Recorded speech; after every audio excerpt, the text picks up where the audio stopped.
Greetings, salutations, and welcome to After Action. I'm your host, Patrick Kreeger, and I'm joined once again by Christopher Killen. What up? So, today we watched From Russia with Love, the second in the James Bond Pantheon. Dodeca Discography. Yeah. There's Anthology. There is an impressive amount of James Bond films. So I first got to ask the traditional question: watch, don't watch? Watch. I would definitely agree. So if you haven't seen it, go out and watch it. Here's gonna be a hint. I'm gonna say that to every Bond film. I won't. Yeah, I can tell you not. that. I can tell you, House on the Forsaken Hill. I will not. I will not be recommending. I can tell you this already. But let's get into it. One of the things I will start off with is we do have the open of the barrel of the gun, blood dripping down, but then it cuts to not Bond girls dancing. Well, at first, sort of. It's at least not the same. No, because it's the gunshot with the red and then the shrub maze sequence. Oh yeah, cold opening. I forgot about Yeah. that. Yeah, you're right. It's different from... They changed that up from Dr. No. That's what you can do with a budget that's twice as much. Yes, this being the second film, they gave him twice as much money. Went from $1 million to $2 million. But before we get too deep into the film, let's just say a couple things. It came out when? 1963, 1 year after the first one, Dr. No. It's got a 96% on Rotten Tomatoes. And here's the description. The Cold War is about to get colder. In Bond number 2, which sends secret agent 007 to the mysterious and exotic Constantinople to lift a top-secret Russian decoding machine from the embassy. And when Bond falls for a Russian cipher clerk who is an unwitting pawn of Spectre, an international crime syndicate, based on a novel by Ian Fleming. And yes, I will refer to it as Istanbul from this point forward, but the first time Constantinople gets mentioned on this podcast, for every episode, it gets mentioned as Constantinople. Fair enough. So It's Istanbul. Now Constantinople. Yeah. They might be midgets. Anyway, so we have the cold open where we see totally Sean Connery, not guy in mask, get killed by Discount Daniel Craig. Stop. You're not calling him Discount Daniel Craig. This movie came out, Daniel Craig wasn't even born yet. So Daniel Craig is, if anything, Discount this guy. Who is? And do we know him from anything else? I think it's... nope, not that. God, we're gonna have to pull up the IMDb again. I don't know this guy's name. Yeah, he clearly isn't any Ernie Hudson. Yeah. So some interesting things is, so we have that cold open where we see Discount Daniel Craig murder James Bond, who then turns out not to be James Bond. He turns out to be a stunt actor who gets murdered. Yeah, he's just like a practice actor who ends up dying. We end up finding that Spectre is more than cool, just killing random people for fun, because sure, why the hell not? Kill your henchmen. Many disposable henchmen. Pretty much. We then cut to our first quality Bond girl opening where there's a belly dancer for the opening thing, my bob. But the thing I find really interesting is it was hard to tell whether the credits were CGI or a projector, but they had to have been a projector. Okay, this is gonna blow your melon. I just looked up who that guy is. It's Robert Shaw. That means nothing to me. He's Quint in Jaws. Oh, wow. Yeah. Okay. It's just this movie is so old that we didn't recognize him. Wow. I didn't realize Jaws was that far after the early Bond films. Well, yeah, Jaws came out in the mid-70s, right? Yeah, 75, 76. I thought it was 73, but... whatever, it's double-digit number of years after this movie came out. I didn't even recognize him. That's amazing. Huh. I've seen this movie more than once, and I did not know that was Robert Shaw, so I'm very excited about it now. The more you know. Yeah, exactly. Jesus. So, anyway, it looks like they actually just used a projector, and that was pretty cool. Right, it's very well done. Even though what's funny is, now having watched that, I always remembered that scene where they go to the gypsies, but it is only like 10 minutes of film in like this entire long film, and honestly doesn't really advance the plot at all, except in the sense of like they show the Robert Shaw character like protecting Bond, and it throws you for a bit of a loop. This is true, and we even talked about that at the moment. But you mentioned that the gypsy moment was like 10 minutes of screen time, yet it is our opening credit sequence with the belly dancer, and it's also featured prominently on the poster from the time, which you, dear listener, probably viewing our lovely title card, will see that I've included the poster with the fighting women on it, because it's really funny because it's like has nothing to do at all with the plot of the movie. No, and the fighting women in general probably take up 45 seconds of screen time. Right. Like, if that. Yeah, and yet it's like a super prominent. It's one of the 4 things they put on the poster. Wow. There's the Bond girl, there's James Bond, there's the girls fighting, and on some of the posters there is the helicopter from later on in the movie. So we have our cold open where not Bond gets murdered by Discount Daniel Craig. We then have our Bond girl credit sequence. We then move to what? I actually can't remember. I just remember that it's the chess match. Oh, yes. And it takes forever for us to see Bond. Well, I mean, yes and no. That was... Technically, yes. Sean Connery is on the cold open, but then you find out it's not actually him. But yeah. I'm sure that's why they threw that in there, by the way. Again, we said this when we watched the Dr. No, where Bond's not even on the screen for like 10 minutes. Longer than that in this one. Yeah. It was like almost 30 minutes before it's a long time that before you even see Bond, because the first thing you see after the opening credit sequence is what is supposedly like this Grandmaster chess match. You don't really know what it is. It's just 2 characters making chess moves, and then one of them gets a very obvious message from Spectre because the waiter holds the glass next to him for a very long time.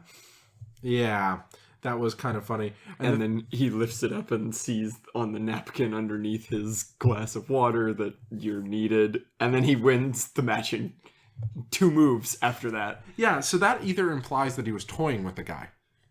Like he's so good at chess that he was just dragging it out fun. I think that is probably what they were going for. But what I was totally expecting for him to go is, Drat, I could win this match, because it's he called check.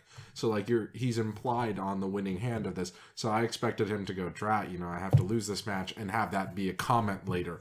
You just made me lose this match for whatever reason. I think the point of it is to be like, he's so good at strategy and like chess as an extension of that he was just toying with this supposed other grandmaster. Yes. And then decides he has to leave, so he immediately just wins the match. Yeah.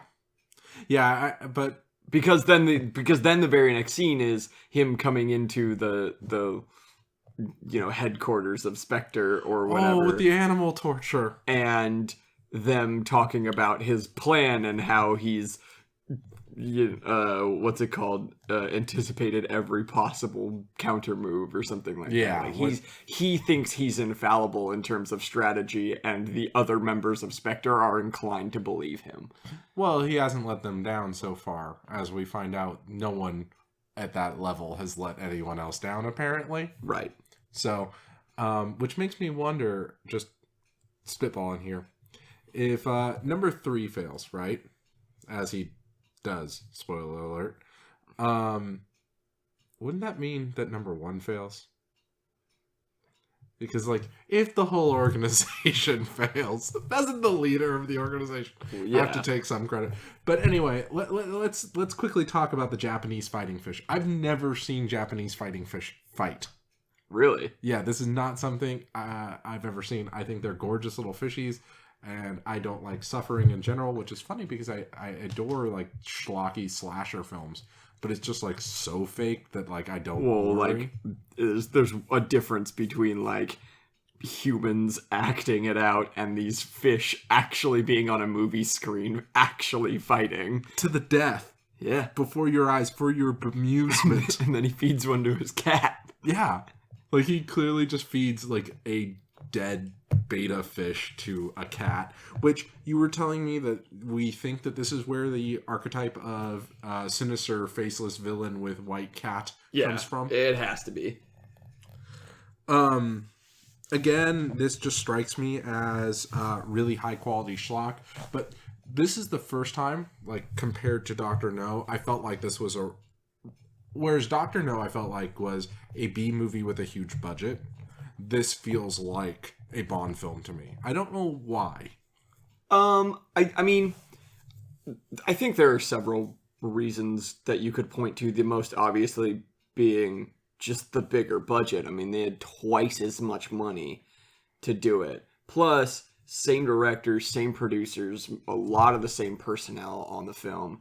I mean, anytime you do something for the second time, it's going to be better than so the first. Not necessarily like the sequel, but like, because here's the thing that I was gonna talk about when we did Dr. No, but I forgot. The Bond films did not come out in the order that the books did. Okay. And therefore they don't seem like as...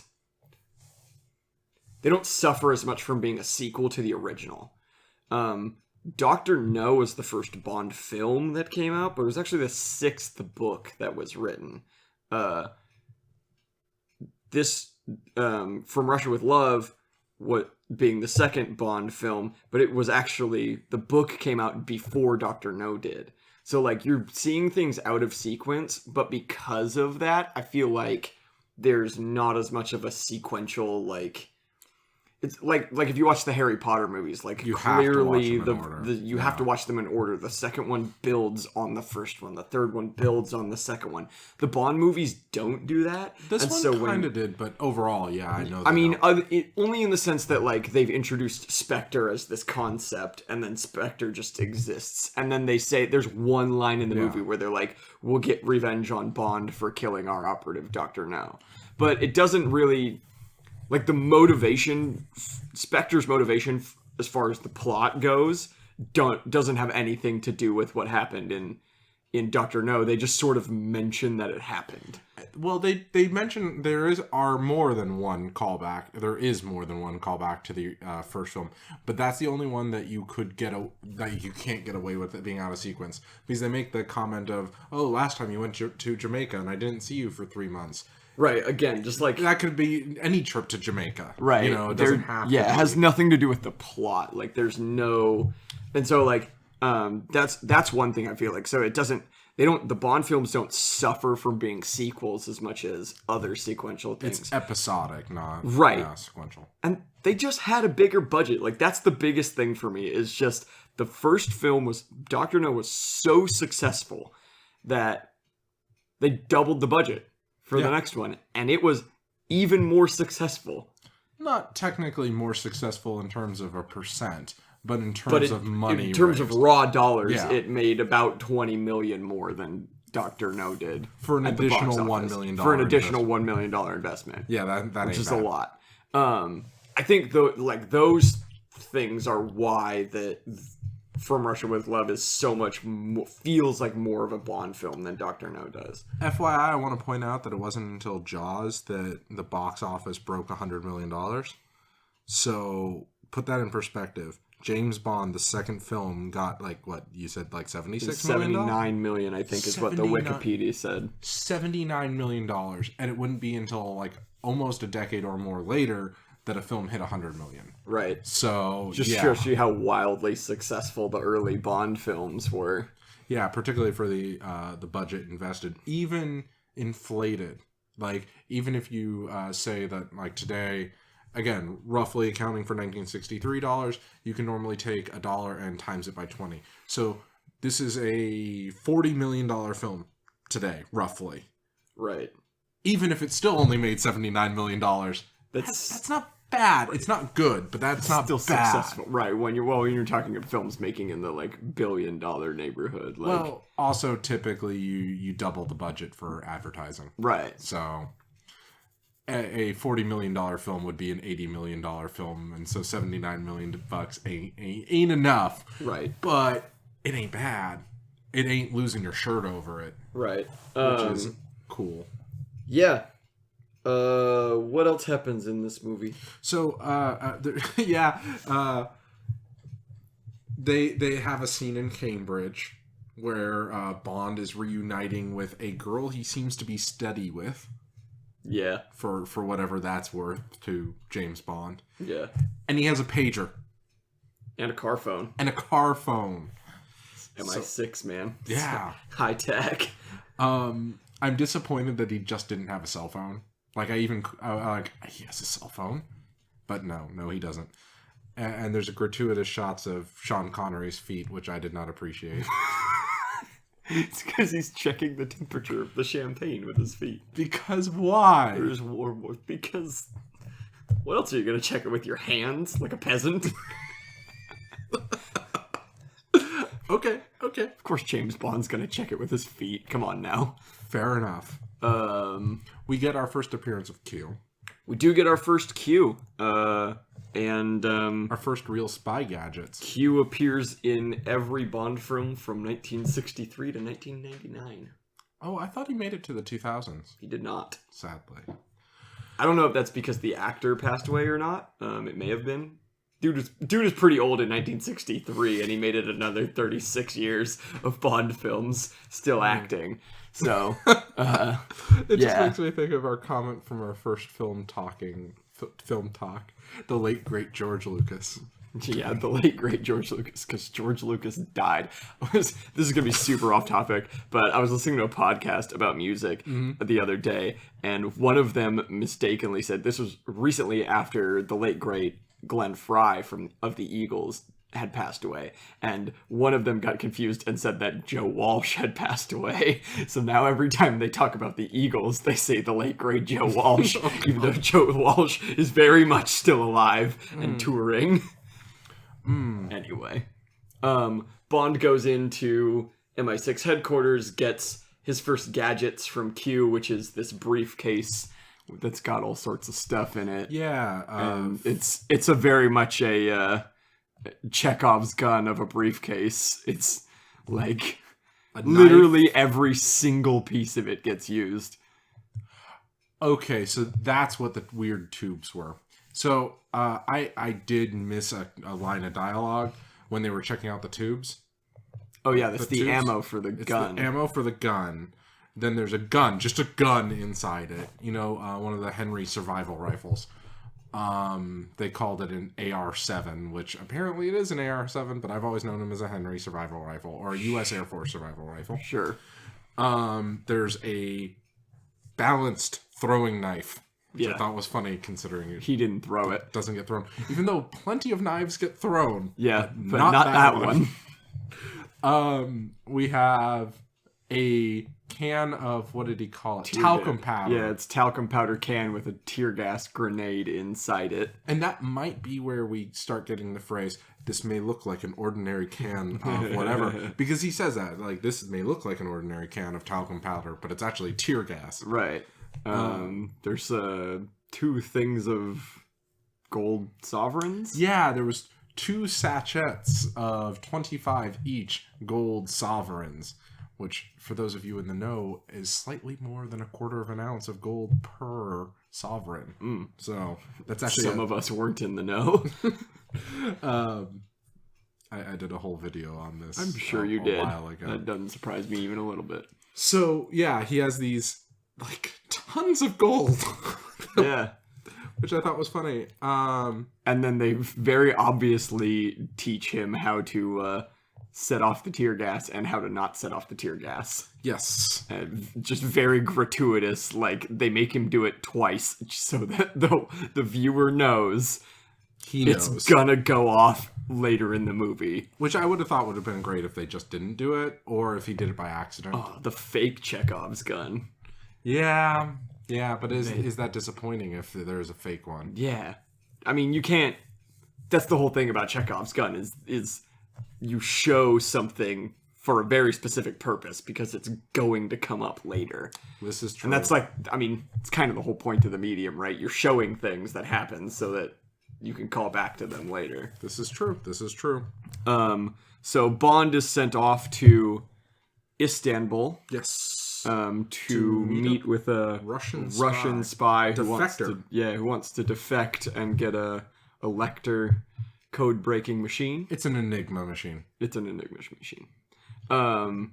And this Russian spy is played by an Italian woman who does not speak English, so all her lines were overdubbed by an English speaker in the movie. Oh, there was so much ADR. There was so much ADR in this film. There was a lot more in this film than there was in Dr. No. Could I also point out that Spectre is quite clearly German? They use K98s and MP40s and the main Spectre character in the movie is German. I mean, yeah, and he carries a broom handle Mauser because of course he does. Right, she's playing a Russian. Let's get that very clearly. She's playing a Russian, but she is.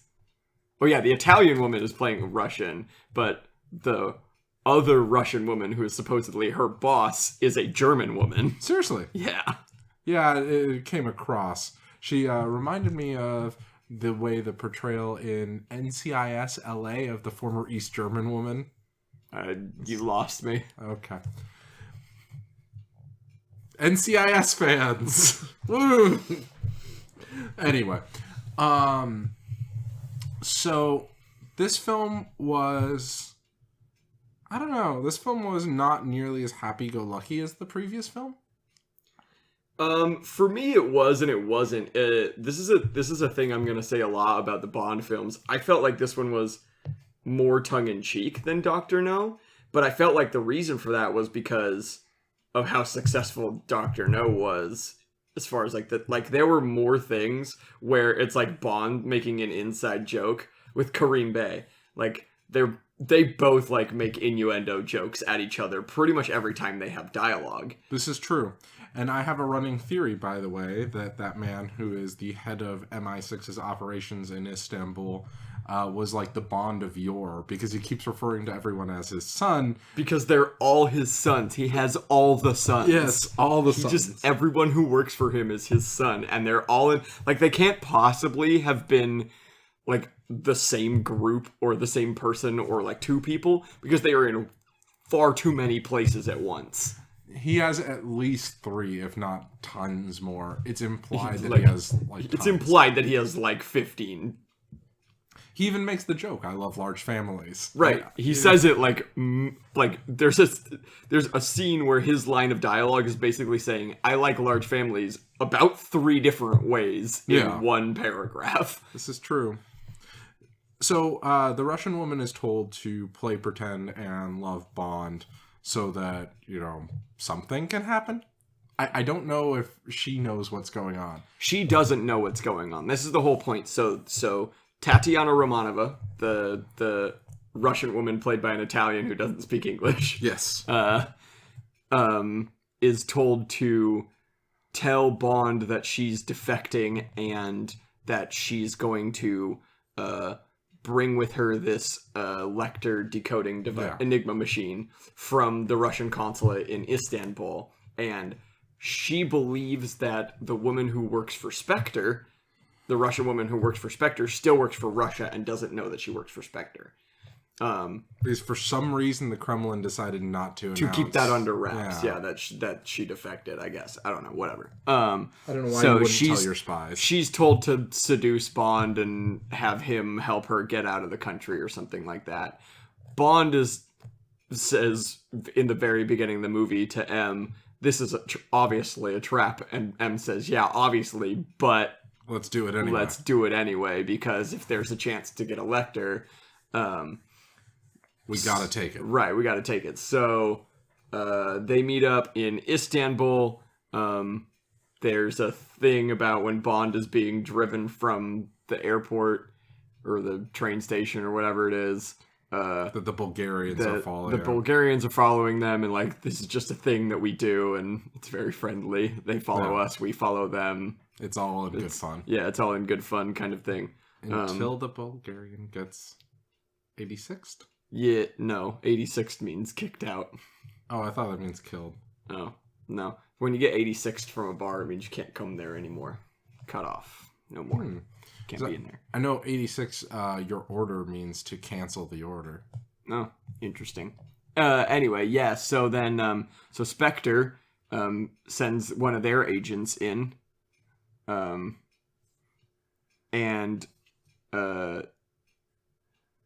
he kills one of the Bulgarian guys, and they blame it on the British, and then they, start going to war. They try to blow up Karim Bey in the British, MI6 headquarters, in Istanbul, and then Karim Bey and, what's his name? James Bond. Jesus. He's not important. They're like, he says, you shouldn't stay at the hotel tonight, so they go stay with the gypsies. Yeah. Because Karim Bey is friends with the gypsies. And they're going to be having a cat fight, and he wants to go watch. Before we continue with gypsy scene, I just Googled 86 just to see what it says. A verb to mean cancel, get rid of, or eject someone, to refuse them service. So I think why I associated it with to kill someone is to get rid of them. Yeah. Well, yeah, it makes sense, colloquially. Indeed. So, gypsy fight. So there's a gypsy fight, because they've both fallen in love with the same man, and so the way that you solve this crisis in 1960s Turkey, if you're a gypsy, is hand-to-hand combat. Yeah. In front of the entire family of gypsies. It starts with a belly dance, though. It does start with a belly dance. That goes on far longer than the fight does. Oh, yeah. Definitely. Now, I want to make this very clear. The belly dancing at the very beginning of the film and the belly dancing in the middle of the film will come back later because it's like poetry, it rhymes. But anyway, so there's cat fight. Yeah. For like half a second. Which is kind of dumb, but then... Yeah, because they were like trying to gouge each other's eyes out. Like, these are permanent injuries. It's not like a boxing match. Right. Anyway, yeah, so that just kind of drags on, and you can, it just, keeps flashing back to Sean Connery, and he just has this really weird look on his face, like he doesn't know how to react to the scene, and I think it's just really funny. No, it was pretty good. We had Sean Connery's weird acting on the chase scene in the previous film with the just kind of grinning at the camera. Right, yeah. As he's pretending to drive. And right. We have this as he doesn't know how to react. I do want to bring up something about the hotel sequence, while they're still there. So James Bond finds out his room is bugged, so he asks for another room. They say, okay, that's fine, but only the bridal suite. So they go to the bridal suite, right? And they record James Bond and the Russian agent having sex through one-way glass. Now, what I want to make very clear about this is that implies that this hotel always records the bridal suite. They're set up for that. That's not just like, oh, hey, let's set up a bug. This room is built for this. Well, yeah, because it's the Russians. But it's not. Or Spectre. At this point, it's Spectre. But it sounds like they're just hiring the hotel, and the hotel just normally shoots voyeur porn. I mean... that's just what they do. It's 1960s Turkey. Are you saying that's not a thing? It's probably a thing in current Turkey. Maybe. But it does imply that the room was built with the one-way glass in it with the intention of spying on people. Because it's the honeymoon suite, and it's right over the bed. Right. So that's true. Anyway, I just wanted to bring that up. Back to gypsy fight. So we've had the gypsy fight. It gets broken up. Yeah, by because the Bulgarians and or Russians show up. Attack the gypsies because they know Kareem Bey is there somehow. Yeah. And they want to kill him. Right. And his gun jams. Yeah. And the Spectre agent shoots people that are trying to kill Bond because he's trying to keep Bond alive because Spectre is trying to use Bond to get the Lecter machine. And so that was something that I noticed at the time. Because of the way it was shot, I thought this was Spectre attacking. Because, like, it doesn't directly show our Spectre guy working with these people, but it shows him around the people. And so I thought this was Spectre attacking. And I even turned to you and said, this makes no sense. If Spectre kills Bond, which it appears they're trying to do, they don't have their hands on this decoding machine, and their whole point is trying to get this decoding machine, not just to kill Bond. And then exactly after you said that, the guy shoots the two guys who were trying to kill Bond, and you went, oh. Yeah. Then it became very clear that those guys were, Russians or Bulgarians or some such. Yeah. So we have gypsy scene. I also want to point out, I don't know if it was before or after this, we have the scene with the little boat in the cisterns below Constantinople. That's before this. Okay, so yeah, that's when they go to spy on the Russians with the periscope from the British Navy. Yeah. That's built into the floor of the Russian consulate or something like that. Yeah. And I just had visions of Hogan's Heroes with the little soup can coming out of the water bowl. Yeah, they never actually show you where the periscope is. It just seems to be under a table. Yeah. Or under like a... It's under like an end table or something, or a nightstand or something. And I love that they have this like large piece of glass in the room, but they don't have a microphone. Right. Like, they make that very clear. Right. Sorry, we don't yeah, he says, I wish we could hear them talking. Yeah. Yeah, that's before the attack on the gypsies, because they find out that guy is like back in town and he's trying to kill Kareem Bey. And they also have the whole limpet mine thing. Right. Which I thought was really interesting that they brought up limpet mines.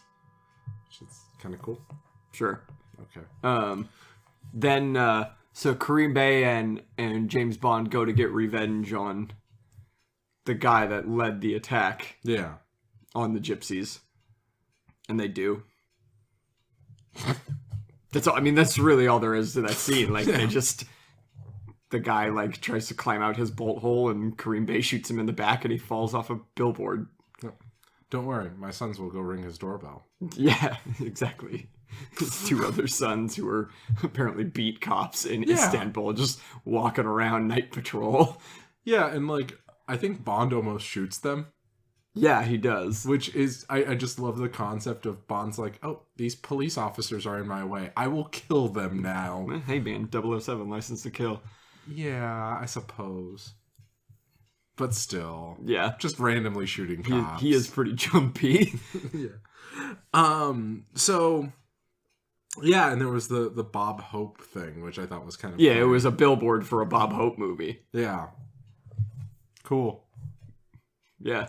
They're like, check out her mouth. Isn't it beautiful? Like, because the guy, like, comes out of the mouth of the woman on the poster, but that was just weird. Yeah, it was. Yeah, it was pretty weird. And there's actually a lot of conversations about mouths in this film. Because, remember, Bond says, you look beautiful. And she says, I think my mouth is too big. Yeah. And then there's they clearly wanted an awkward pause, but Sean Connery didn't give it to them.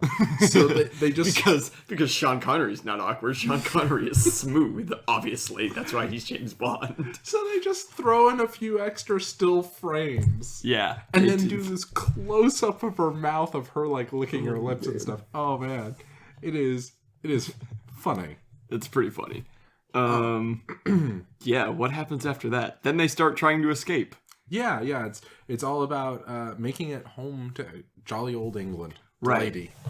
Oh, wait, no. First they meet on a boat, and he's trying to get her to record, like, describe the Lecter machine so that they know it's real. And then they cut back to the people in the MI6 headquarters, Moneypenny and M and all these other people sitting around listening to it, and it's this woman just trying to have sex with Bond on a boat, and everybody listening to it, which is really funny. I brought this up at the time, and it's not particularly relevant, but I thought it was funny because later on in the Bond series, it is implied that Bond did dabble in bisexuality, and so they make a comment about, well, back in Tokyo, Em and I had a good time when she was talking about, have you ever had like better sex with a woman? Yeah, and so that was just kind of funny, looking back at it with. Right, those sorts of things. But so then Bond blows up. Kareem Bey blows up the Russian embassy. Russian embassy. Consulate. Yeah, it doesn't matter. And through the hole of the periscope. Yeah, the periscope hole. And then goes into the basement and steals the Lecter machine, and Tatiana also happens to be there, so he takes her, and they leave through the hole that was blown where the periscope thing is down into the cistern. And then we find out another great fact about Bond, which is he's afraid of rats. Yeah, because they show this they just show this stampede of rats for like no reason, and Bond literally grabs Tatiana's arm and turns her around and says, "Nope, we're going this other direction." Oh man. So we know he's afraid of spiders. Reasonable. But he's also afraid of rats. Now he's afraid of rats, which is slightly less reasonable. Super suave, super agent James Bond, afraid of spiders and rats. No, there was a gratuitous amount of rats. There was so many rats. There's rats in every scene in the movie. They're all over the place. And we do get to see one of Istanbul's famous cats. We sure do. At one point in the movie. Yeah. But anyway. So they escape with this. They escape. And they go get on a train. Indeed. And they're followed by Spectre agent. Well, they're followed originally by a Russian agent who just jumps on the train. Right. He's like the Russian head of security in Turkey or something. Yeah. But then it shows that the Spectre agent is already on the train. Yes. And so our good friend has to hold the Russian captive. Yeah, Kareem Bey. Jamaican McThird Wheel. He is! Sadly. He's Jamaican McThird Wheel.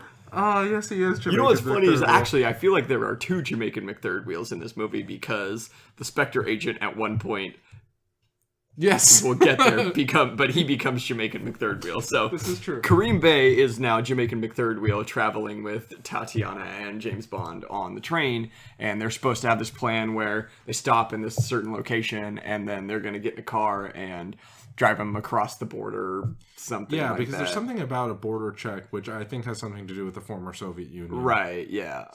So yeah, that happens. So they get on the thing. That Kareem Bey, Jamaican McThird Wheel, finds out that the Russian head of security guy is there. He and Bond go capture the guy. And James Bond insults his tailor. Correct. Yeah, James Bond does insult his tailor because James Bond knows nothing but, if not good tailors. I'm really getting a more and more of an appreciation for the character of Archer. Yeah. Watching these films. Right. But anyway, because it's an exact parody of James Bond. Yeah, who cares way too much about the wrong things. Yeah. So then it cuts to like some hours later, and you find out that Jamaican McThird Wheel and the Soviet bad guy have both been killed. It's implied that they killed each other, but it's clearly the Spectre agent. Discount Daniel Craig. Right. So they get off they keep going on the train past where they were supposed to. They get off in another place. His sons miss him. Right, his sons miss him. His two sons that were both there. Yes. And then so they keep going to Zagreb. Yep. And no, wait. There's somewhere else first. Yeah, there's a stop that where they meet another one of Kareem Bey's sons. Yes, and he tells him to have an agent meet him in Zagreb. They go to Zagreb, and the Spectre agent gets off the train first and kills the guy. And that was actually really cool because there's been this setup the whole time of, do you have a match? No, I have a lighter. Right. Even better, except when they go wrong. Yeah, except when they don't work or something like that. Whatever. It was like when they go wrong, which it Right. was like a really weird phrase. Right, and they say it like multiple times as Yeah. like their passcode or whatever, and it's implied that you don't hear it because all you hear is the sound of the train, which is really interesting. But it is implied both when the Spectre agent goes to Meet with the MI6 meet with the MI6 guy, and when Bond gets off the train and meets with the Spectre agent, who he thinks is the MI6 guy because now he's done the password. And I will mention at this point that based on my limited knowledge of the Bond series, I was expecting this other MI6 guy to be another 00 agent. Because he ends up having the exact same kit as Bond. Right. So. I think that's just more of like a field kit than like a 00 kit. I will say this, though, that if the guy was a 00 agent, it would make the Spectre agent seem more menacing. Right. That he could just kill a 00 agent instantly. It's actually not said either way, but yeah, I believe at some point in the Bond films or in Bond canon, it's implied that like the 00 agents all know each other, or at least some of them do. So they should know. So Bond would have known if this guy was being impersonated, and he clearly didn't. But he did know something was fishy. Right. Which was interesting because... so there's a couple things. There was one that I noticed, and for some reason I thought it was like a thing that was brought up again later. But so fast forward, they're like in the restaurant car, the Spectre agent who is now Jamaican McThirdwheel. Yes. Bond and Tatiana are in and instead of saying like cheers or cheerio, he says cheero, which is really weird. Yeah, I noticed that, but I just thought that was a flub. No, but okay, I didn't think it was because I thought I remembered that being brought up as like how Bond figures out that this guy's not an MI6 Bond was agent. expecting it like nearly from the get-go. Remember, he searches his stuff and all that long before this. Right. But he searches his stuff and sees that it's like the MI6 kit, so he doesn't suspect. Oh, okay. Yeah. And then it's like, it's literally not until like the Spectre agent drugs Tatiana's drink that Bond sees him do, that Bond like even becomes a little bit suspicious. And he doesn't warn Tatiana. Right. He doesn't care. Yeah. Again, he's totally willing to poison women. Right. Yeah. Again. Yeah. Second film, man. Yeah. So then Bond is like still suspicious, but he's like... What really throws him off? What really throws him off? Oh, he keeps calling him old man. Well, yeah, that was weird. But he complains about the guy's choice of wine. Oh, yeah, Chianti with fish, or red wine with fish. Yeah. Come on. I just thought that was funny. Admittedly, anybody who knows anything about wine, red wine with fish, no. Yeah, even I know that. And I don't drink white wine with fish. Come on. Indeed. Anyway, point is, so he, then they're like looking at a map, and Bond like stupidly turns his back and gets pistol whipped. Also, earlier, just real quick, on the train, Bond hits the lady. Oh, yeah, he does. Yeah, because Bond he thinks that she's the spy or something after he finds out that Kareem Bey has been killed. Yeah, and he does find out that she's a Russian spy, and he thinks it's all an act. And frankly, I thought it was all an act, too, but I guess she does love him. Spoiler alert. Yeah. So... yeah, so they go back all to... All women who have sex with James Bond then fall in love with James Bond. That's a trope. That's going to be a theme throughout these movies. You know, I can see this happening. Yeah. So... they're not in love with him first. He just forces himself upon them, basically, and then... they come around. And then they come around. It's basically, it's like accelerated Stockholm Syndrome. So they go back to the car. They go back to their room. Yes. On the train. Spectre guy attacks James Bond, searches him, takes all his stuff, and then he's like, "I'm gonna shoot you, but I'm gonna do it slowly," and blah blah blah. And then James Bond's like, "I'll buy a cigarette," get all these sovereigns out of my case. And then the guy goes, is there sovereigns in the other case? Yeah, it's a standard issue case. Right. And then he says, nope, I'll open it. Yeah. Not you, James Bond. No funny business. And then you know that Chekhov's gun is going to go off. But I did think that was actually a slightly clever bait and switch, because from my perspective, I didn't pick up on that it was indeed the MI6 kit. I picked up on that it was the same suitcase, yes, but I thought that was to imply that Bond's suitcase does indeed look like every other suitcase. But, I mean, so there's a pretty obvious shot of where he's like searching through the case and he lifts up the clothes and there's like the PP. Yeah, the PP. You can see the canister, the tear gas canister on one side. I didn't see the tear gas, but I did see the rifle. Like the rifle is in there. Yeah, it's pretty obvious that it's the kit. See, if I had seen the tear gas canister, I would have assumed that. But I thought that was like... I mean, they do the bait and switch because Bond says, my case is up there. Yeah. And then you're like, oh, he's going to open it. But then he makes Bond open it. Yeah. And then... They have Bond goes to take the initiative to open the second case, and Spectre guy says, no, I'm opening the second case. Yeah. And the tear gas goes off, and then they fight, and Bond wins. Yes, using the throwing knife. Using the throwing knife, which he stabs without letting go of, never throws it. Indeed. So they then get away using the Spectre's getaway plan. Yeah. Which involves getting on a boat, and I swear Sean Connery just found a... He just found a captain's hat. And he's like, this is what I'm wearing now? I'm gonna wear this for the rest of the movie. Yeah, it's got a little anchor on it and everything. I just thought that was really hilarious.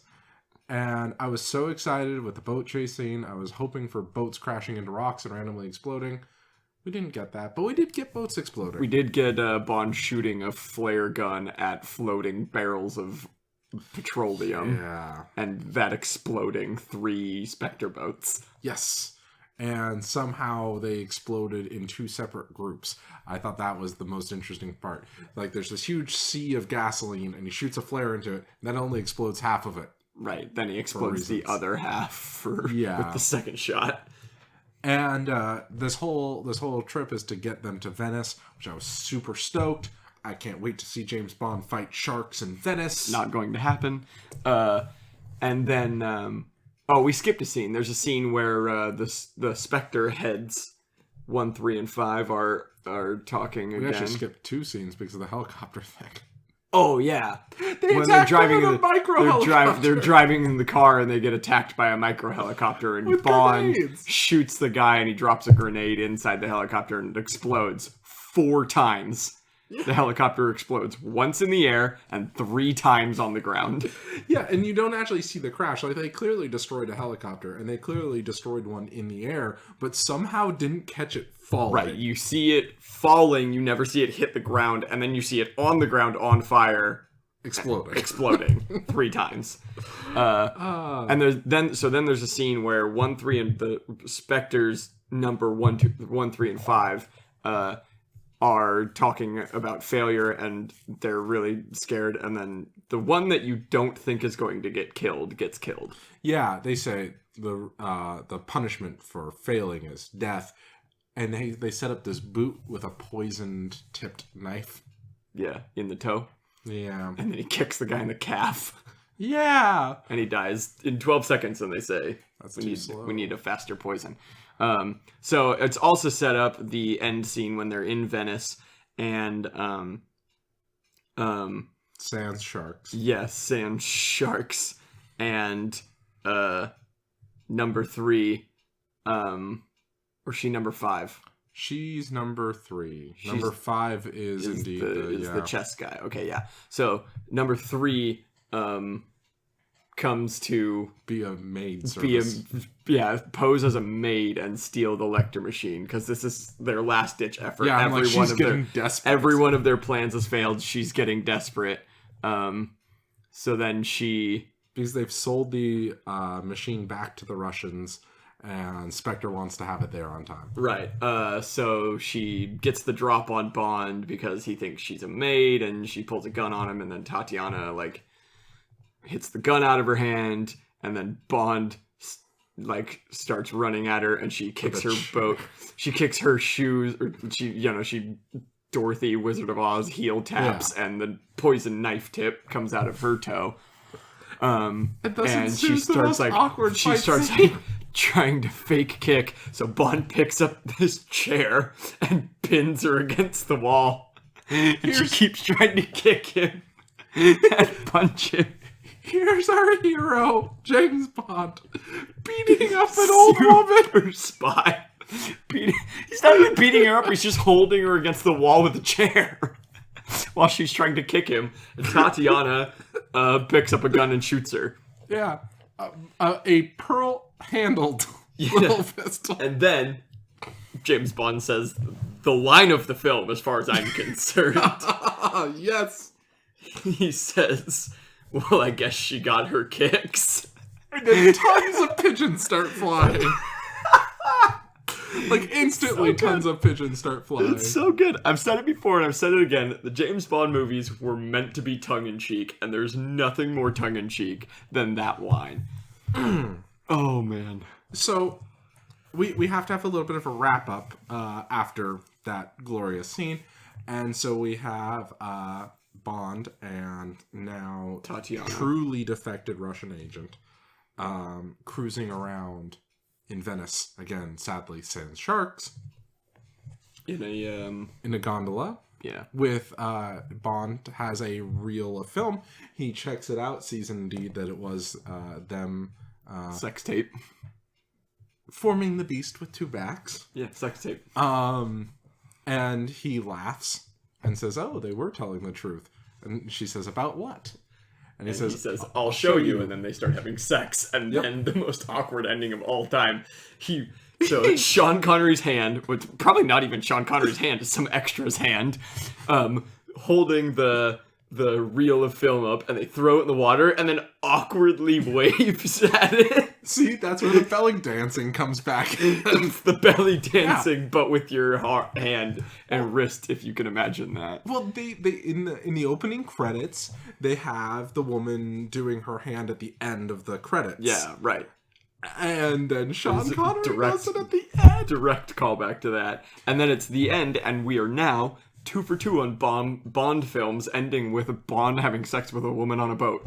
So I want to hope that this is a bit like the early Star Wars, is where every Star Wars ends with a creepy family space portrait. That that now all Bond films will end up with Bond on a boat. Bond having sex on a boat.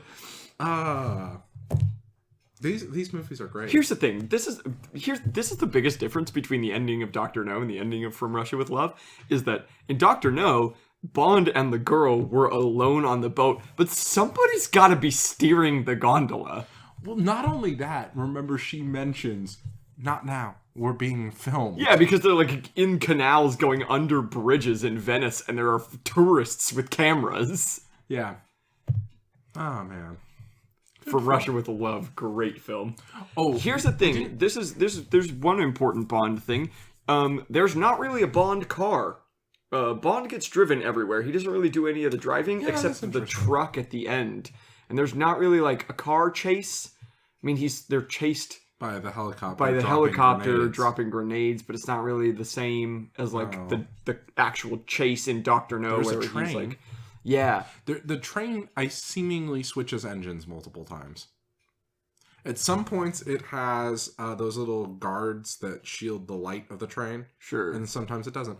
I don't know why. I mean, it is implied that it's like quite a long train journey, and it's possible that they may have switched trains and they just don't show it. I mean, they are going from Istanbul to the Yugoslavian border, basically. Yeah. I mean, it's quite a long distance. There's a montage where they're showing the train and the map simultaneously. Yeah, kind of like Indiana Jones, except this is much earlier. Right, this is much earlier. So, yeah. Overall, great film. It's classic. I mean, like the From Russia with Love sort of title has been parodied a ton of times. This is true. I think there was even an NES game. There was GoldenEye is definitely GoldenEye was Super Nintendo, or not Super Nintendo, Nintendo 64. From Russia with Love actually came out in like 2006. 2005 wow. or something like that. It was like I don't know what GameCube, system. I guess. Yeah, GameCube or something. But yeah, From Russia with Love came out, and the video game like almost exactly mirrors the movie, the story, the plot of the movie. Huh. So, well, anyway, definitely a good film. Yeah. Playing in your local cinema this weekend. Probably not. Do go check it out. Until next time, dear listener. See you out there.